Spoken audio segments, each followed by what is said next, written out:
programa de hoy va dedicada a todas esas familias, a aquellas personas que puedan estar pasando por una situación de la cual nadie está exento. En cualquier momento podemos estar cerquita de alguien que tenga Alzheimer y tenemos que entender de qué se trata esta enfermedad. Hoy nos acompaña la médico Jenny Fermín, quien nos va a explicar todo este proceso. Es médico psiquiatra y la pueden seguir en sus redes como @psiquitips. Bienvenida, doctora, qué gusto tenerla por acá. Muchas gracias. Sí, exactamente, conocer. Primero, para nosotros saber qué debemos hacer, debemos conocer qué es esta enfermedad, que aunque uno tenga una noción, no sabemos a profundidad todo lo que conlleva, causas, consecuencias. Entonces, ¿qué es el Alzheimer? El Alzheimer es un tipo de demencia. Dentro de las demencias, que son de diferentes tipos, este es un tipo específico de demencia, antiguamente llamada la demencia senil. Es una enfermedad del cerebro, una enfermedad degenerativa. Progresivamente el cerebro se va deteriorando y en la medida en que se va deteriorando, van deteriorándose funciones que le correspondía al cerebro. En este caso, por ejemplo, primeramente se deteriora la memoria, como decía en una de las preguntas, las memorias de corto plazo, es decir, la información reciente que tengo que debería recordar, finalmente se deteriora la memoria de largo plazo o la memoria más antigua. En la medida que va transcurriendo la enfermedad, se van perdiendo otras funciones como capacidad de lógica, lenguaje, funciones corporales incluso, en la medida en que va progresando la enfermedad. Es una enfermedad que tiene unos factores de riesgos. Unos podemos controlarlos y otros no podemos controlarlos. Los que no podemos controlar, por ejemplo, son la edad. Entonces, las personas, la prevalencia o la presentación de la enfermedad fundamentalmente es a partir de los 65 años. Por eso es que la llamaban anteriormente demencia senil. Hoy 65 años no es una persona senil, es una persona joven. Entonces, la mayor parte de las demencias tipo Alzheimer se asocian con presentación en edades avanzadas sobre los 65 años. Un porcentaje muy pequeñito, alrededor del 1% de los tipos de Alzheimer se presentan antes, que son los Alzheimer llamados de tipo familiar y que tienen un componente hereditario, que sería el segundo factor de riesgo no controlado, que no podemos controlar. Uno, la edad; segundo, la herencia. Y los otros factores de riesgo para la enfermedad que pudiéramos controlar si tenemos una lista de actividades que podemos realizar para disminuir el riesgo de padecer enfermedad de Alzheimer a futuro. Así es, y además también es bueno conocer y saber, todos estos procesos para entender cómo es que inicia, y estos factores de riesgo me imagino que son los que te ayudan a ser más propenso a poder tenerlo. Ahora, me encantaría conocer, ¿cuándo nosotros podemos saber que una persona puede sufrir de Alzheimer? Más allá, no existe ninguno de estos factores de riesgo y fue algo que de repente, comenzó a suceder. Una persona que quizás comienza a olvidar las cosas constantemente, ¿es propensa o simplemente es despistada? El síntoma cardinal en la enfermedad de Alzheimer, el primero que vemos, son las fallas de memoria, de la memoria que llamamos inmediata, reciente. Por el deterioro que va ocurriendo, hay una incapacidad de almacenar información nueva. Es decir, ¿qué desayuné esta mañana? ¿Desayuné? No recuerdo. O ¿dónde dejé las llaves? ¿Dónde dejé los lentes? ¿Habré cerrado la puerta del carro? ¿Cerré el gas de la cocina? Apagué la olla. Apagué la olla. Bueno, estas cosas, te pueden ir dando señales. Cuando esto aparece, estas primeras señales, si estamos hablando de un Alzheimer, probablemente el proceso degenerativo comenzó alrededor de 10 años atrás. Ahora, todas las personas que tengamos este tipo de fallas de memoria tenemos o estamos propensas a tener Alzheimer. No. Son muchas las causas que pueden afectar el proceso de la memoria. Si estamos hablando de una persona que tiene 65 años o más, que es hipertensa, que tiene otros factores de riesgo que son prevenibles o modificables, y comienza la presentación de esta falla de memoria con frecuencia, ahí sí es una señal de alarma que tenemos que buscar ayuda para evaluar al paciente, a la persona, a ver si está padeciendo de Alzheimer. Doctora, ¿y si existen algunos problemas de conducta o algo que nos permita a nosotros entender o saber que, bueno, que esa persona, ese familiar o uno mismo en una autoevaluación me pueda llevar a entender que estoy pasando por una situación como esta o tengo un deterioro que me puede llevar a un Alzheimer? A ver, como te decía anteriormente, hay unos factores de riesgo que son modificables. Si no hago ejercicio físico, si soy hipertenso, si llevo una mala alimentación no balanceada, si no mantengo vínculos sociales que son sumamente importantes en esta enfermedad para el bienestar general de la persona. Sin embargo, aquí es importantísimo también los vínculos. Si no estoy constantemente estimulando mi funcionamiento cognitivo, tengo todos estos factores de riesgo que yo puedo modificar y además estoy en la edad y por casualidad hay herencia en la familia, me compré casi todos los tickets de la lotería para tener enfermedad de Alzheimer. ¿Qué es lo que tengo que hacer? Tengo que, desde que empecemos a conocer toda esta información, nunca es tarde, hay que comenzar a protegernos porque estamos preparando en este momento el cerebro que vamos a tener a futuro. Nuestra memoria de futuro la estamos construyendo ahorita. Bien, usted ha comentado que a partir de los 60, 65 años es que podemos padecer de esto, pero una persona quizás mucho más temprano podría padecer de Alzheimer. Sí, como comentaba, hay dentro de las demencias tipo Alzheimer, hay un porcentaje muy pequeñito, alrededor del 1% de todos los Alzheimer, que corresponde a lo que llamamos Alzheimer familiar, donde hay una carga genética muy, muy importante. Y la presentación es bastante temprana, alrededor de los 40, 50 años. Incluso se ha visto en menos edad. Y la progresión de esta enfermedad es sumamente rápida, muy dramática y conlleva, digamos, al fallecimiento de la persona mucho más temprano, de una evolución sumamente ¿Fallecimiento rápida. hablamos con relación a la parte mental o a las crisis que pueda vivir o de muerte? De muerte. Estamos hablando de la muerte. En el caso de los Alzheimer más frecuentes, que llamamos inicios tardíos, la evolución de la enfermedad es durante muchos años. ¿Okay? La mayor parte de los pacientes tienen un declive de sus funciones durante muchísimos años y lo más frecuente es que fallezcan por otras causas que no es el Alzheimer. Puede ser por una complicación de una neumonía, un accidente cerebrovascular o evento cerebrovascular, un infarto, de cualquier otra cosa. ¿Okay? No es lo más frecuente.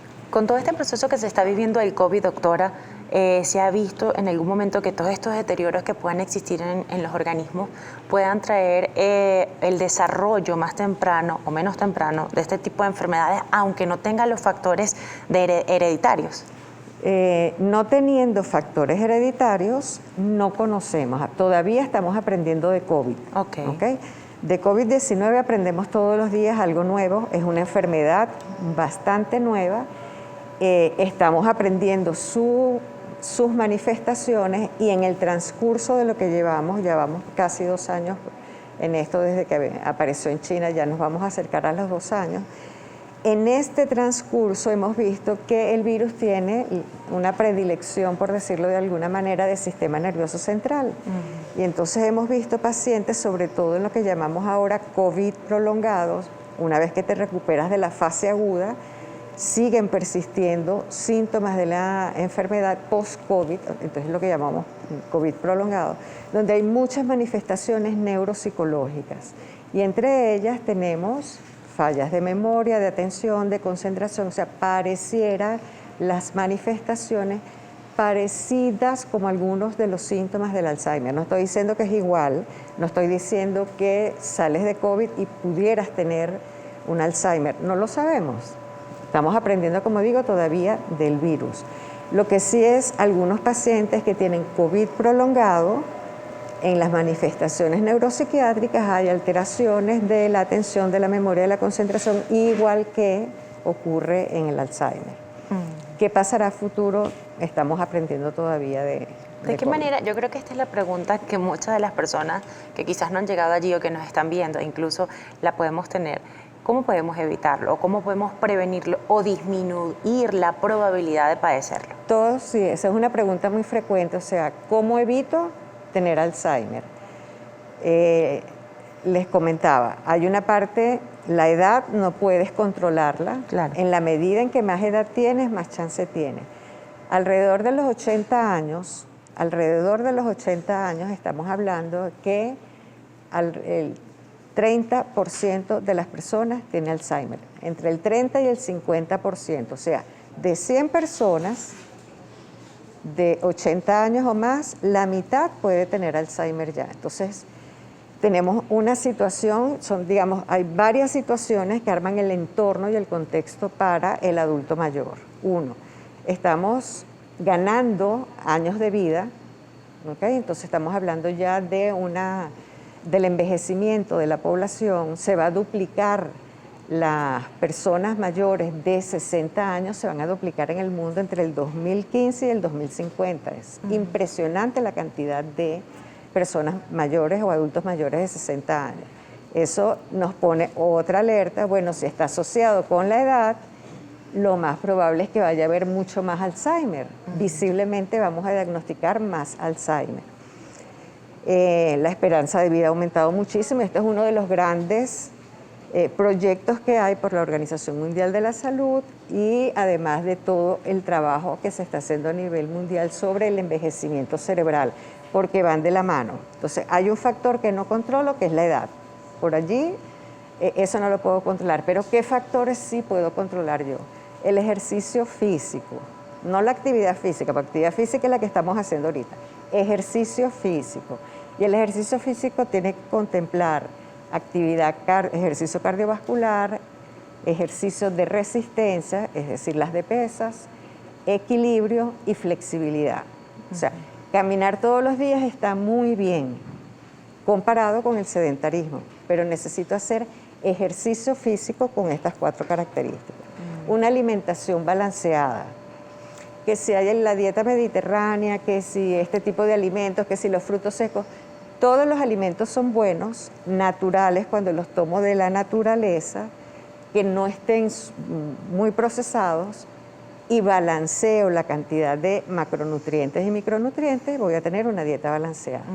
Por ejemplo, nosotros todavía en Latinoamérica y en nuestro país tenemos alimentos que no son intervenidos genéticamente en su producción, entonces tenemos una dieta que en otros países tienen que pagar mucho para decir voy a comer comida orgánica, tienen que pagar en exceso. Nosotros tenemos comida orgánica, porque incluso hasta algunas casas tienen y sembran sus tomates y los consumen y estas cosas. Entonces tú tienes una buena dieta de la que tenemos acceso acá, cuando podemos tener acceso, vegetales, proteínas, carbohidratos y grasas, que serían los macronutrientes, en una forma balanceada, muchos vegetales y tus complementos vitamínicos. Entonces, dieta balanceada, ejercicio físico, mantener conexiones de importancia, conexiones con vínculos importantes, vínculos sociales, fortalecer las amistades, fortalecer las relaciones interpersonales y familiares, eso es sumamente importante. Otro de los factores de riesgo que voy a controlar. Factor de riesgo que controlo: en la medida en que me mantenga saludable, voy a disminuir la aparición o el riesgo de que aparezca diabetes, hipertensión arterial, que son factores de riesgo controlables, pero muy altamente relacionados con el Alzheimer. ¿Okay? ¿Y qué otra cosa podemos hacer? Mantener activo el cerebro. Nuestro cerebro. Por ejemplo, hay muchas veces que ya mi mamá se va a ir a jugar bingo. Excelente. O ya mi mamá va a ir otra vez.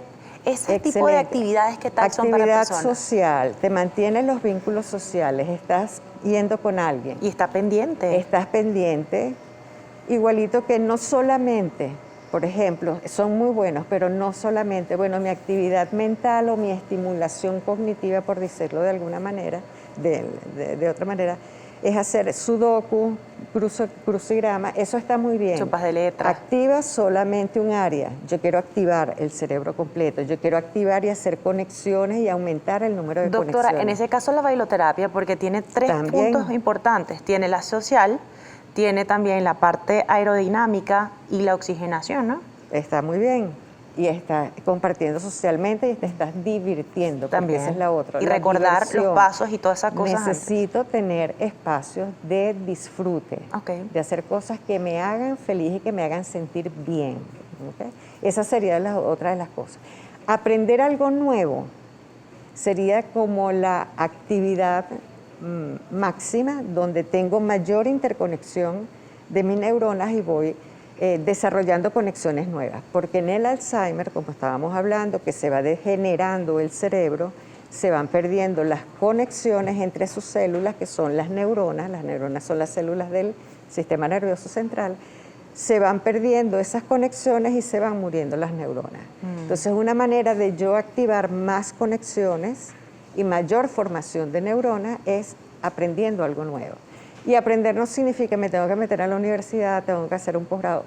Eso también, pero desde aprender cualquier actividad, voy a aprender que no sé tejer, voy a aprender a tejer, eso es un aprendizaje nuevo. Es decir, y favorece estas conexiones. Es decir, que las personas que se encuentran en una constante, que uno dice, ¿hasta cuándo vas a estudiar? Y son personas excelentes. Eso es maravilloso. Desde estudiar a nivel superior, como desde aprender cualquier actividad manual, cualquier curso, aprendizaje de idiomas, aprendizaje. Hoy tenemos el gusto de estar con la doctora Jenny Fermín, médico psiquiatra, y estamos hablando anteriormente, en la parte anterior estamos conversando de cómo, esa es las preguntas del millón, ¿cómo puedo hacer para que esto no me suceda a mí o que no nos suceda? Prevenirlo de ciertas edades.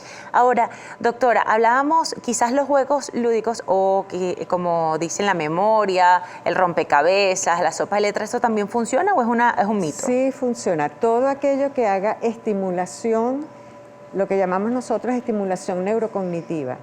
Todo lo que haga estimulación en nuestro cerebro va a estar muy bien. La idea es estimular constantemente nuestro cerebro. Sopa de letras, crucigramas, juegos de memoria, dominó, backgammon, cualquier juego. Eso está genial. Todos los juegos. De hecho, para las personas que tienen acceso a teléfonos inteligentes y que pueden bajar aplicaciones, hay aplicaciones de estimulación cognitiva y juegos muy interesantes que te permiten jugar mientras estás en espera o en otros sitios y te mantienes con una estimulación, y se llama así, juegos de estimulación cognitiva. Perfecto. Muy bueno. Doctora, ahora ya cambiando el tema, pero siguiendo lo mismo, el Alzheimer, quizás cómo podemos evitarlo, pero ya una persona que está padeciendo ante una situación ha sido diagnosticado. ¿Cuáles son los primeros pasos o cuál es el paso siguiente luego del diagnóstico del paciente? Ok. En el diagnóstico hay una cantidad de herramientas que se utilizan, imagenología, evidentemente la consulta, evaluación clínica, que es la consulta con el médico y las evaluaciones que hace, pruebas de laboratorio buscando algunas cosas específicas para descartar, porque hay otras enfermedades que pueden parecerse al Alzheimer y no son. ¿Okay? Entonces es importante realizar una cantidad de exámenes para descartar.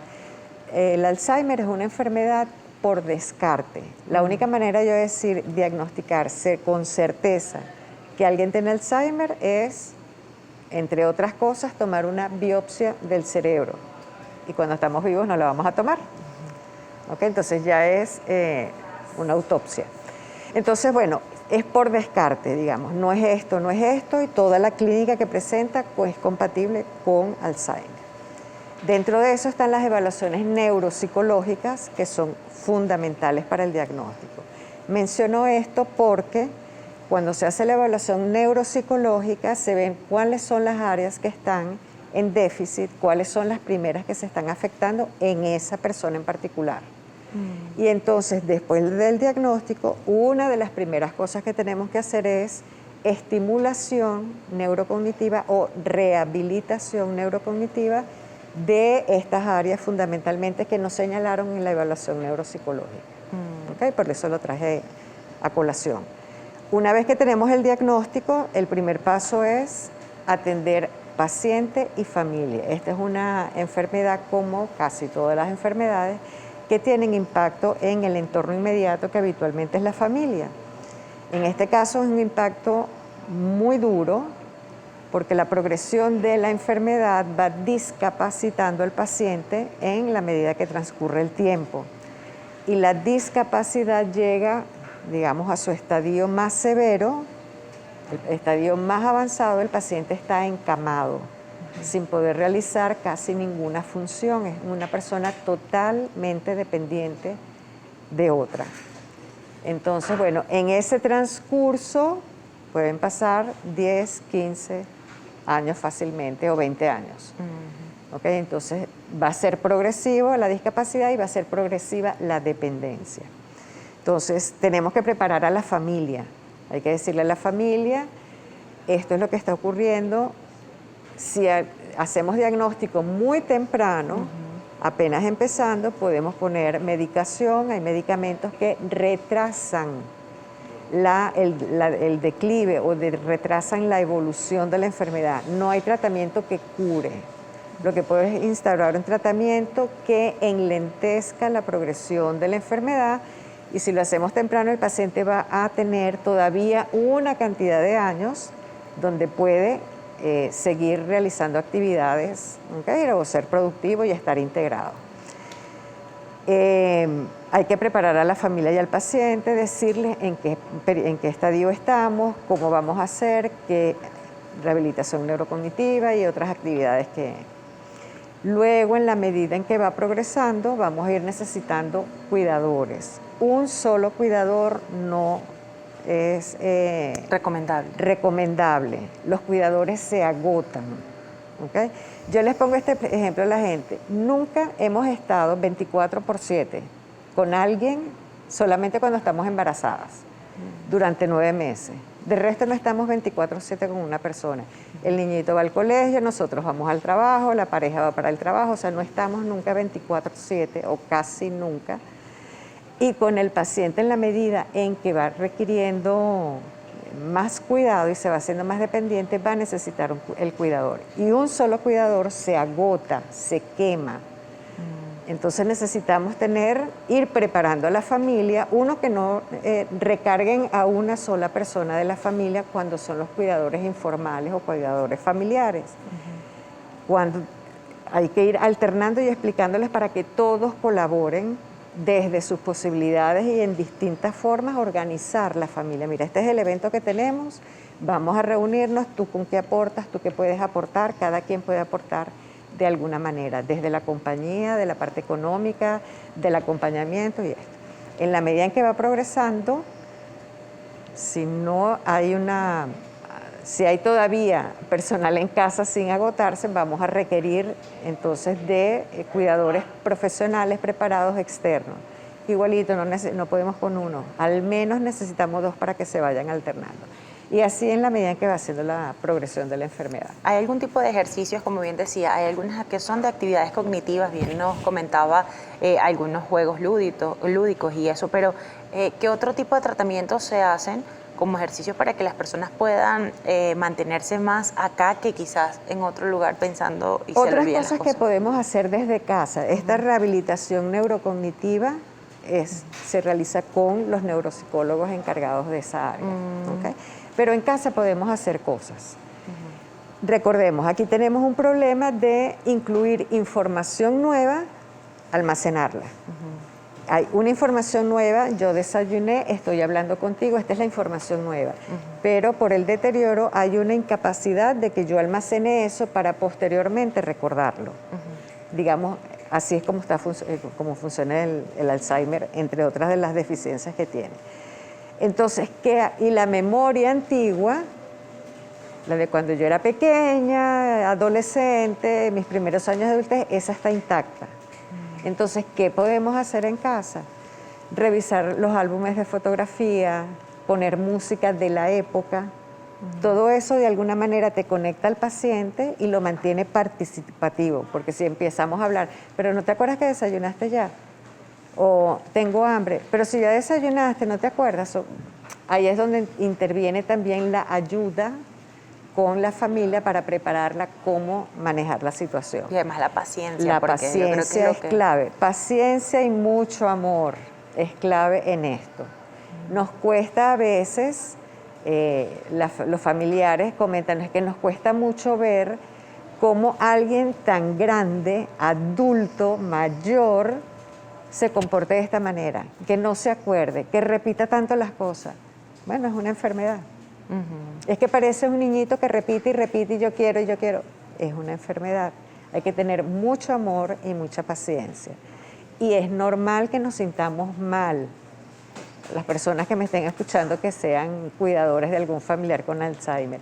Es normal, absolutamente normal que por momentos estemos desbordados, que nos sintamos mal, que tengamos rabia contra nuestro adulto mayor que estamos cuidando. Sin embargo, como seres humanos puede ocurrir, retírate, toma aire, piensa un poco, busca descargar y que estés nuevamente tú tranquilo para volver a abordar a nuestro adulto mayor. No te sientas culpable porque es absolutamente normal. Estamos hablando y conversando en relación al Alzheimer. Ok, doctora, ya tenemos varias preguntas a través de las redes y por acá tenemos, voy comenzando a responder. Ok, Luisa nos escribe o nos pregunta, ¿la práctica de la gimnasia cerebral, comer alimentos ricos en hierro y cuidar los vínculos sociales ayudan a cuidar la cognición en el adulto mayor? Sí, lo que hablábamos de una dieta balanceada con muy poco o nulo alimentos muy refinados, muy cargados de azúcar. Como les decía, los más directos de la naturaleza. Del campo a su hogar. Del campo a su hogar, exactamente. Perfecto. Aquí también tenemos a Julia Lugo. ¿Es recomendable tomar antioxidantes, es decir, pira, este tipo de cosas que te dice, estos tecitos de hierba que las abuelas siempre... Con las hierbas hay que tener mucho cuidado porque hay algunas plantas que realmente pueden ser muy tóxicas. Sin embargo, bueno, hay antioxidantes que puedes comprar en la farmacia y que funcionan muy bien. Con respecto a la pregunta anterior de la gimnasia cerebral, es lo que nosotros llamamos la neuroestimulación cognitiva o neurorehabilitación cognitiva. O todo lo que hemos dicho y nombrado desde los juegos, recordar, bailar, recordar con fotos, con música, todo eso es estimulación neurocognitiva. Tenemos también otro mensajito por acá y dice Elizabeth González, buenos días, ¿qué ejercicios son recomendables para fortalecer la memoria?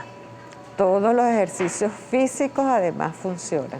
Aquí Jolie Ángela, y hay varias personas que han preguntado lo mismo, ¿se puede tomar aspirina para el dolor de cabeza? Sí, se puede tomar aspirina para el dolor de cabeza. Me imagino que es una pregunta en general. Claro, exacto. Paciente con Alzheimer que tenga dolor de cabeza, ¿puede tomar aspirina? Sí. No hay ningún problema. Autorrepuestos nos dice, buen día, ¿cuáles son las consecuencias de tomar ansiolíticos para poder dormir con plenitud? Hay muchas personas que tienen problemas de sueño. Esto puede también Ese es un trastorno el insomnio es un trastorno del sueño que debe ser evaluado porque hay muchísimas causas de insomnio. Generalizarlas todas y ponerlas como tratamiento ansiolítico sería muy irresponsable. Hay muchas medidas para corregir los trastornos del sueño y los ansiolíticos tienen su función a muy cortito plazo, en un periodo muy corto de tiempo para su uso. Perfecto, aquí tenemos a Tere nos escribe. J. Marcano dice, después de sufrir un accidente cerebrovascular, ¿se puede con el transcurso de los años llegar a padecer de demencia senil? De enfermedad de Alzheimer. Dentro de los factores de riesgo controlables, está, por ejemplo, lo de los traumatismos, golpes en la cabeza y todo esto. Ahora, si tenemos un accidente cerebrovascular o un evento cerebrovascular, lo que se llama hemorragia cerebral o trombosis cerebral, con el tiempo que eso genere un Alzheimer con el tiempo, no está demostrado que haya una asociación alta. Sin embargo, pueden ser dos enfermedades que pueden coexistir. Tuve en una oportunidad un accidente cerebrovascular o hemorragia cerebral o trombosis, y bueno, traía la genética, más factores de riesgo que no controlé y la edad y pudiera aparecerme un Alzheimer. Aquí tenemos a Claute Mendoza. Buen día. Si una resonancia magnética reporta cambios involutivos subcorticales mayor a lo esperado para la edad, en pacientes de menos de 50 años podría ser indicios de Alzheimer más adelante? Es necesario, es una de las pruebas, como mencioné, para hacer el diagnóstico, una de las pruebas macroscópicas, o sea, que podemos observar, son los cambios involutivos en resonancia magnética. Sin embargo, se requiere la evaluación neuropsicológica y otros exámenes para determinar si empezó un deterioro cognitivo que pueda terminar en un Alzheimer. Tenemos por acá también a Roxana Carrillo, nos escribe: buenos días. ¿Qué tan cierto es que tomar el complejo B y ácido fólico pueden ayudar a la memoria? Cuando tienes deficiencias demostradas por laboratorio, un examen de sangre de laboratorio que te mida los niveles, si tienes deficiencias, tomas y suplementas esto.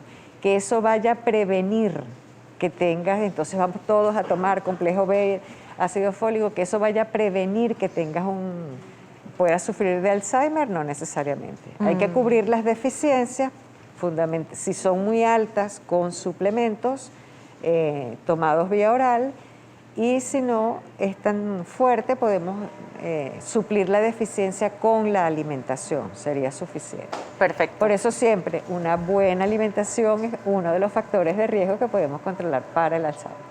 Perfecto, doctora. Muchísimas gracias por habernos brindado toda esta información. Realmente yo creo que la base fundamental de todo no solo es la educación, sino la alimentación. Porque alimentación, ejercicio físico, aprender actividades y mantener conexiones sociales. Tenemos que buscar mantenernos en contacto. Eso favorece la creación de muchísimas conexiones cerebrales y buscar muchos momentos de alegría y felicidad. Nuestra próxima invitada, Enza Mastropietro.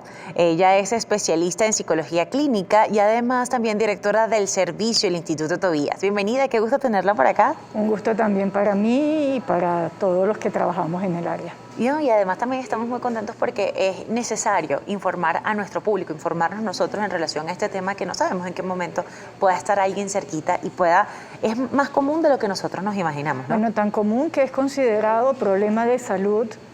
También incluso no solamente en los países desarrollados, sino en nuestra América Latina, donde la expectativa de vida, también nosotros estamos aumentando la expectativa de vida a nivel regional, es decir, estamos viviendo más y como lo explicó la doctora Fermín, la edad es un factor de riesgo fundamental. Entonces, las implicaciones para el número de familias afectadas, los servicios que van a tener que desarrollarse para apoyar a la familia, digamos, esto es un reto que comparte toda América Latina en los próximos años. Y ahí está tocando un punto importante que tenemos que decir. En la parte anterior con la doctora Jenny, nosotros hablamos puntualmente que la familia necesita un apoyo, necesita un acompañamiento, porque muchas veces puede existir la frustración, el no entender, la falta de paciencia.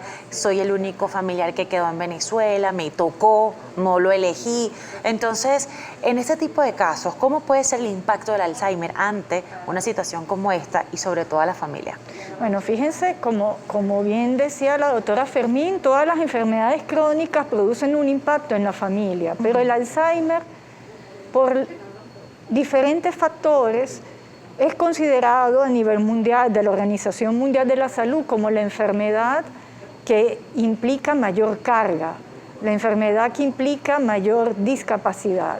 Y eso uno pudiera explicarlo por las siguientes cosas. En primer lugar, el momento en que ocurre la enfermedad se trata de una persona que hasta el momento del inicio de la misma es absolutamente independiente, es una persona que ya tiene sus propias responsabilidades dentro de la dinámica social y familiar y el dejar de hacerlas implica un reajuste importante en un momento en que la familia se llama la del nido vacío, es decir, la gente sale en nuestro país, más allá de las fronteras incluso de nuestro país, o sea, sale a mucha distancia, de manera que el apoyo social que tiene la persona que se enferma se reduce.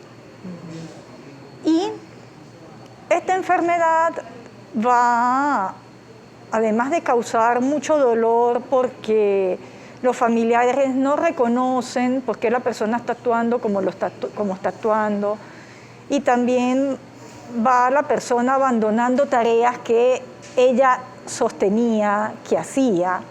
Entonces, esta situación es de las más estresantes, por eso se habla del cuidador familiar del paciente por Alzheimer u otro tipo de demencia, como alguien que está sometido a un nivel de carga muy importante. Entonces, esto es un paquete de tareas y sentimientos, porque no es fácil a veces aceptar que tu papá o tu mamá ya dejan de hacer cosas, cambian y ya no pueden ser para ti tu papá y tu mamá, sino lo que dicen algunos hijos de pacientes que ya tienen cierto camino recorrido. Se sienten papá y mamá de sus papás. Claro, es que es normal. Yo pienso que esto es parte de la vida, ¿no? Siempre hemos visto nosotros, son nuestros padres, crecemos y ya después llega un punto en el que nos volvemos de una forma a apoyar a nuestros padres. Por lo menos en Latinoamérica eso es mucho más común quizás que en otro tipo de país, que cada quien por su lado. Aquí somos un poco más dependientes quizás de mamá, sobre todo de mamá y de papá. Ahora, ¿qué sucede? Es demasiado complicado también entender ese acompañamiento. Acá en Venezuela está el Instituto Tobías, que es al cual usted pertenece. ¿Cuál es quizás ese apoyo que ustedes le brindan a los familiares que puedan estar pasando ante esa situación? Bueno, nosotros en el Instituto Tobías ofrecemos varios servicios de ayuda. La doctora Fermín habló de la evaluación neuropsicológica, que es un examen que permite evaluar la memoria, la atención, el lenguaje. Este examen no solamente le sirve al médico para hacer el diagnóstico, sino que a través de la orientación familiar, uno al tener esta información puede dar recomendaciones muy precisas, porque la evaluación ayuda a determinar el grado de evolución de la enfermedad, las fortalezas y debilidades de la persona. Entonces, en función de eso, esa información puede ayudar al proceso de educación de la persona. Nosotros también realizamos rehabilitación neuropsicológica, estimulación cognitiva, que estos se consideran tratamientos no farmacológicos que ayudan, probablemente contribuyen con una evolución más lenta de estos padecimientos. Y también, y de verdad que el espíritu del instituto, lo que nosotros queremos siempre ofrecer es el acompañamiento a la familia y la orientación, es decir, dar un espacio de escucha, porque sí, todas las enfermedades crónicas despiertan sentimientos en la familia que son absolutamente normales. No puede ser...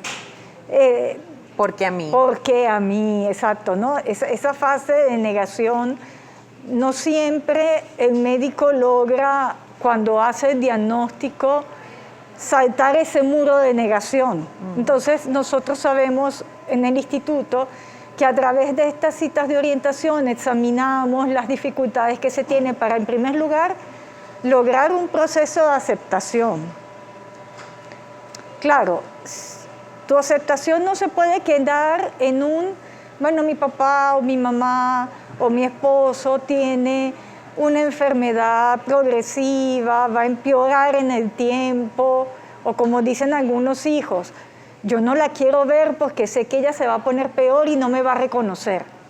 Eso que parece una aceptación es otra forma de negación, porque es no ver la persona que está detrás de la enfermedad. O sea, que esa persona, que la enfermedad, como bien lo decía la presidenta del instituto hace unos años, es como una cárcel, pero la persona sigue allí.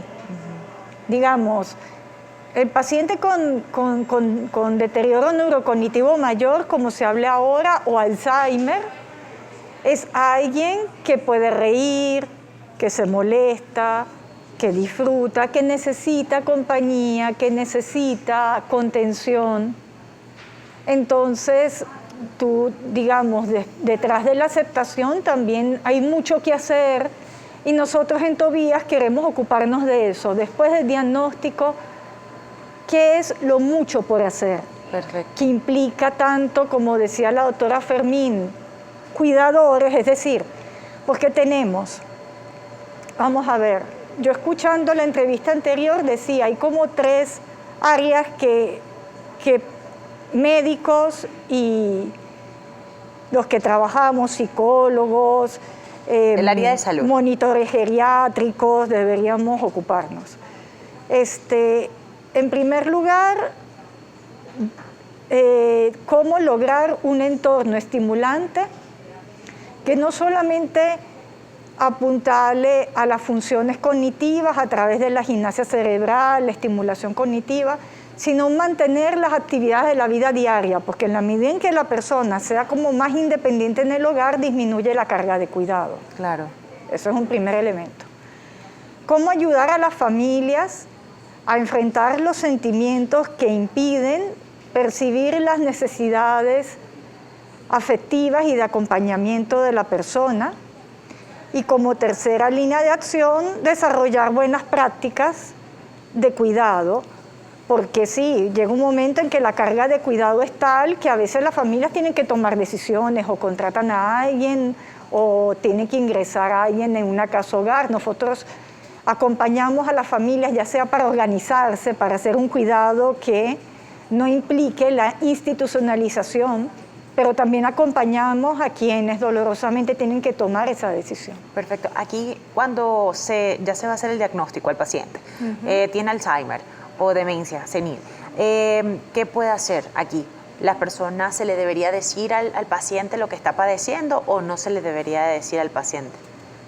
Mira, eso va dependiendo porque no es lo mismo porque digamos ahora con todo el trabajo que han hecho los medios de comunicación de dar a conocer esta situación, cada vez más personas están pidiendo cita con los médicos solos y el médico es quien da el diagnóstico, pero eso pudiera estar ocurriendo en un momento en que la persona está comenzando, porque sobre todo en el caso del Alzheimer, esta evolución es muy lenta.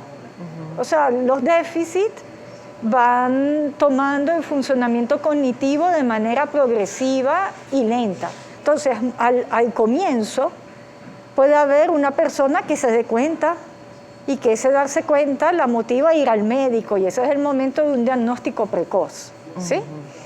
Pero para que se den estas condiciones, es una persona que está iniciando, que tiene la información y que puede de alguna manera tener la autoobservación, la autocrítica de decir, algo está pasando conmigo.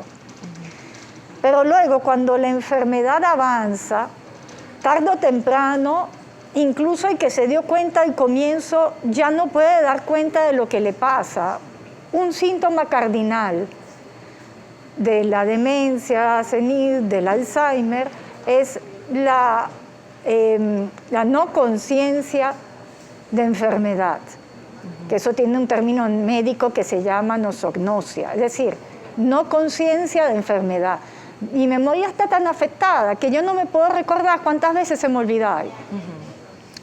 Por lo menos hay conocidos que quizás podemos tener que se me olvidó la cartera, pero se me olvidó demasiado, pero de repente hice tal cosa y ay, pero ¿qué era lo que iba a hacer? El hecho de que una persona joven, 40, 42 años, esté pasando por esta situación y que constantemente se le olviden las cosas y es consciente de que se le olvidan demasiado las cosas, ¿es una persona de mente distraída o es una persona que puede estar padeciendo o que pueda tener un proceso degenerativo para Alzheimer? No, aquí lo importante que hay que entender es que la afectación cognitiva, que es un poco lo que tú mencionas, ¿verdad? Cambios en la memoria, en la atención, en la capacidad para hacer dos cosas al mismo tiempo, etc. La sintomatología cognitiva no es exclusiva del Alzheimer. Hay muchas enfermedades e incluso muchas enfermedades que no son demencia senil, que no es como se llama ahora a este término deterioro neurocognitivo, ¿sí?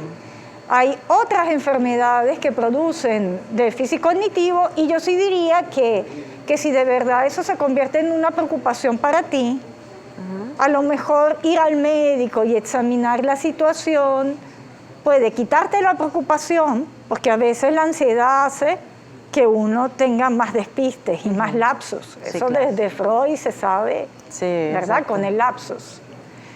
Pero esa persona, si va al médico, puede prestar atención a los factores de riesgo, o sea, como todos estamos en salsa, como se dijo en la entrevista anterior. Nadie está exento por el mismo hecho de que si bebimos lo suficiente, siempre tenemos el factor de riesgo de sufrir de estas enfermedades. Nadie está exento. Entonces, si a los 40 años tú quieres ocuparte de tu salud, tú vas al médico, te haces una buena evaluación para entender por qué estás tan torpe, por qué estás tan olvidadizo, si es que te está pasando que hay algo emocional, o si es que, ¿qué te digo yo? O están muchas tareas Personas migrañosas pueden tener problemas de memoria, por ejemplo. Hay ciertas condiciones neurológicas muy poco frecuentes, pero que debutan a esas edades. Entonces, yo puedo hacerme una evaluación y de la evaluación también un compromiso de cambio de hábitos para envejecer mejor. El programa del día de hoy es el Alzheimer y es a propósito de que el día lunes 21 de septiembre se va a celebrar el Día Mundial del Alzheimer. Por eso hoy es un programa dedicado a esta circunstancia, a esta condición, a esta enfermedad, porque es así. Está con nosotros Enza Mastropietro, especialista en psicología clínica y directora del servicio del Instituto Tobías, donde hacen ese acompañamiento a las personas que puedan padecer de esta situación. A ver, recuerdos que nutren. ¿Cómo es esa campaña que ustedes están manejando dentro del instituto? Bueno, Recuerdos que Nutren tiene el significado que, como bien se enfatizó en la entrevista anterior, hay que mantener una buena alimentación, que es tanto para prevenir el Alzheimer como para también la salud cardiovascular, e incluso pacientes. Se piensa que en la medida en que coman bien, se mantienen activos, hacen ejercicio físico, actividad mental, la enfermedad, están de alguna manera ralentizando la evolución de la enfermedad, ¿no? Sí. Entonces, por ese lado hablamos entonces de lo que es nutricio, pero también los que padecen estos problemas recuerdan más hechos de la memoria anterior que de la memoria reciente. Y la memoria anterior tiene que ver con nuestra propia identidad, con nuestros propios vínculos. La esencia. Con la esencia, así es. Entonces, efectivamente, el cuidar a una persona con Alzheimer no es algo intuitivo, requiere aprender estrategias de comunicación y habilidades que van como en contrasentido de la comunicación cotidiana. Entonces, retomar la idea de que a través de la reminiscencia se puede establecer una comunicación con estos abuelos que padecen esta enfermedad, bueno, es una manera de mejorar la calidad de vida. Entonces, ese doble mensaje de recuerdos que nutren, compartir recuerdos y al mismo tiempo también recordar que lo nutricio no es solamente alimentación, sino la compañía y sí, la compañía, el acompañamiento. La doctora Fermín decía, el cuidador trabaja todos los días, 24/7, pero es que los pacientes requieren supervisión y compañía 24/7. Claro, entonces, ¿cómo se hace eso sustentable? Porque nadie aguanta ese trote. ¿Cómo hacemos desde el punto de vista de la familia y de la sociedad a través del desarrollo de los servicios y de políticas públicas que en el país se resienten? Hay muchas carencias, pero esta carencia de servicios para adultos mayores es una deuda que tiene el Estado venezolano desde hace mucho tiempo. ¿Cómo ayudamos a garantizar este 24/7 de acompañamiento nutricio? Eso es un poco de parte de lo que se quiere implementar. Sí, es importante porque muchas veces no se les puede dejar ni salir solos por el hecho de no recordar en dónde está, se puede perder un adulto que pueda estar pasando, una persona que pueda estar pasando por Alzheimer, ¿no? Así es. Ellos pierden la capacidad para cuidarse de ellos mismos. Exactamente. Y también tienen un sentimiento, o sea, el que tú olvides constantemente cosas te hace sentir también increíblemente solo. O sea, el tema de la soledad, que es algo que todos los seres humanos enfrentamos, pareciera que con estas condiciones es una soledad más profunda, Sí, el ser humano cuando se enferma entra en contacto con una soledad que es más profunda de lo que es la vida cotidiana. Entonces, claro, las necesidades de compañía, no solo de supervisión, de compañía, son gigantes. ¿Qué pueden hacer las personas ante una situación y sobre todo cuando una persona que esté pasando por Alzheimer y este es el cuidador, por el mismo hecho de no recordar y se le diga, mira, pero tal cosa sucedió, tal cosa lo hicimos o cosas así, resulta que esa persona pueda ser una persona agresiva? ¿Cómo deben tratar estos cuadros de agresividad? Ya, fíjate, todo paciente que tiene problemas de memoria es mínimamente irritable, susceptible, suspicaz, y eso es porque, bueno, te estás perdiendo información y estás como un tanto hiperactivo. Okay. Sí, al mismo tiempo que perdido, también la irritabilidad habla de que estás como muy pendiente porque tratas de entender, ¿sí? Estás a la defensiva. Como estás a la defensiva, a veces, si las familias no aprenden un correcto abordaje de comunicación, eso puede hacer surgir la conducta agresiva. Es decir, la conducta agresiva la podemos disminuir con códigos de comunicación que toman en cuenta la condición emocional de la persona. ¿Sí? Es como aquí en Caracas decimos tratar a alguien con mano izquierda. Bueno, es el arte de tratar con la mano izquierda. ¿Sí? Nosotros en el instituto llamamos a esto, tomando como referencia una técnica gerontológica que una gerontóloga llamada Naomi Field publicó hace mucho tiempo, validación. O sea, validación es esta manera de comunicarse con sutil mano izquierda, ¿no? Ahora, la agresividad quizás ya no es una respuesta solo de un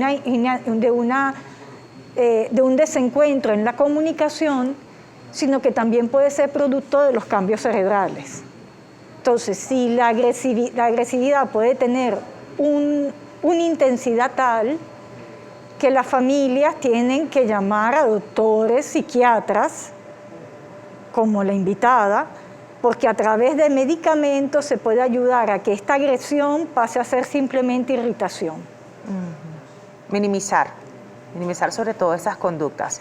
Porque sí, un paciente con Alzheimer puede estar irritado y de vez en cuando con un mal manejo tener picos de agresividad, pero también puede estar patológicamente irritado, que además eso se acompaña a veces de insomnio, que un insomnio que no es quedarse en la cama, sino que es curucutear por todo el apartamento o vestirse, porque además hay desorientación en tiempo y decir, déjenme salir de la casa porque voy a trabajar. O sea, no se da cuenta que son las 3 de la mañana, que estamos en cuarentena, ¿no?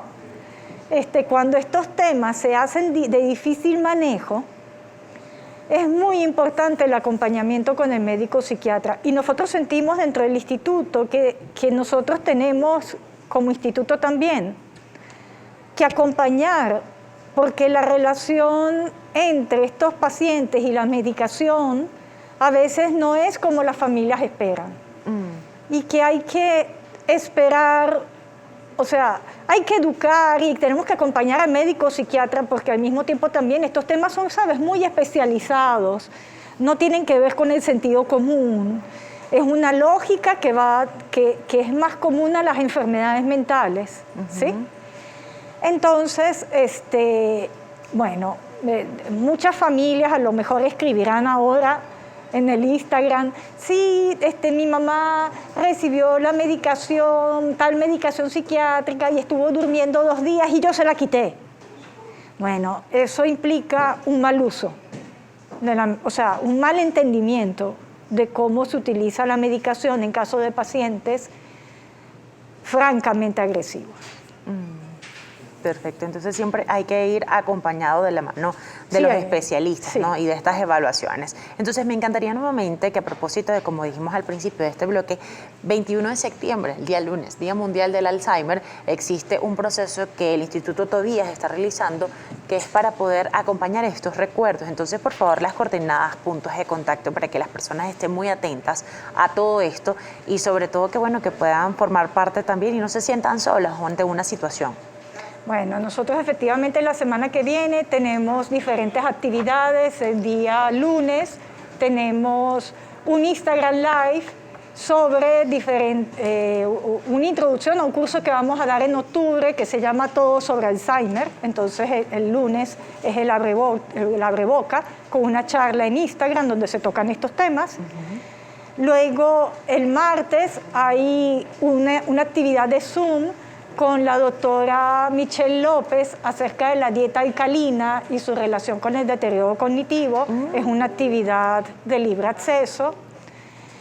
El viernes, esto lo quiero conversar porque tenemos mucha ilusión. La enfermedad de Alzheimer, si bien durante el diagnóstico se le da mucha importancia a lo cognitivo, o sea, es la enfermedad de la memoria, es la enfermedad de la pérdida del lenguaje. En realidad el Alzheimer es mucho más que eso. El deterioro neurocognitivo producido por estas enfermedades afectan el cerebro en su globalidad y también afectan a la persona en toda su subjetividad.